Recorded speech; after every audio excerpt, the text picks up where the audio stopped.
sex, celebrity feuds, and big-time Hollywood money. A bombshell new book is diving into the world of all things Gwyneth. From her high-profile exes, to being branded a nepo baby, clashes with famous female friends, and building a billion-dollar wellness brand that has made her one of the most polarizing women in the world. I really believe that all of us, every person, should try to follow their dream and passion. Author Amy Odell interviewed 220 people in Gwyneth's life and orbit and exposed everything in her new book, Gwyneth. I can't wait for you guys to read it. I'm so excited to talk to you about it. Happily married now to producer Brad Falchuk for nearly 7 years.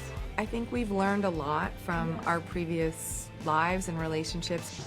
Of course, she was famously married to and consciously uncoupled from Coldplay frontman Chris Martin. Publicly in 1996, she and Brad Pitt were Hollywood's it couple at the time. But privately, Gwyneth wasn't so sure.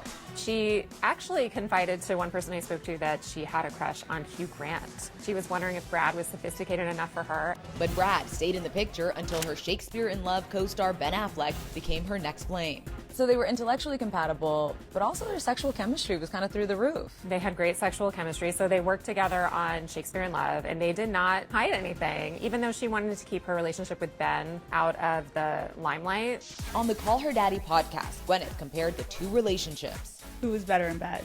That is really hard because, like, Brad was like the sort of major chemistry love of your life kind of like at the time, you know? And then like Ben was like technically excellent. Throughout her career, she made famous friends, and many of them became enemies. There were the publicized friendship fallouts with Winona Ryder and Madonna. "I can't be around this woman anymore," Martin told Gwyneth. "She's awful." Gwyneth agreed that Madonna was toxic and ended the friendship. But Amy says there was one other person who had disdain for Gwyneth, JFK Jr.'s wife, who worked PR for Gwyneth's favorite fashion house, Calvin Klein. My sources told me that Carolyn Bessette found her just kind of annoying, and if she saw a picture of Gwyneth in the newspaper, she would have a smart remark to say about her. But according to Amy, it was those early connections to big brands that led to her becoming a business boss. She was leaning into new media, and here she is building up this newsletter, building up this online following, and seeing directly that, hey, if I'm wearing J. Crew, I'll move sales for J. Crew, and I can make money off of that. She leveraged that into her $250 million wellness empire, Goop, where her parking spot at the headquarters is marked the G Spot. Goop has made headlines for its racy and controversial products, and a Netflix show all about sex. We're having sex. It's a show about sex. We're going to talk about sex. I do that. I talk to my friends. I talk to my partner, and be really honest with myself.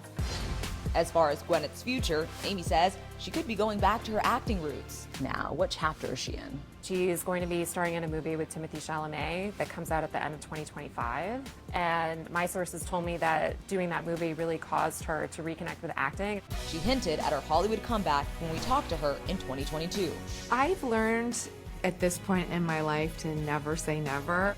And that is so very Gwyneth.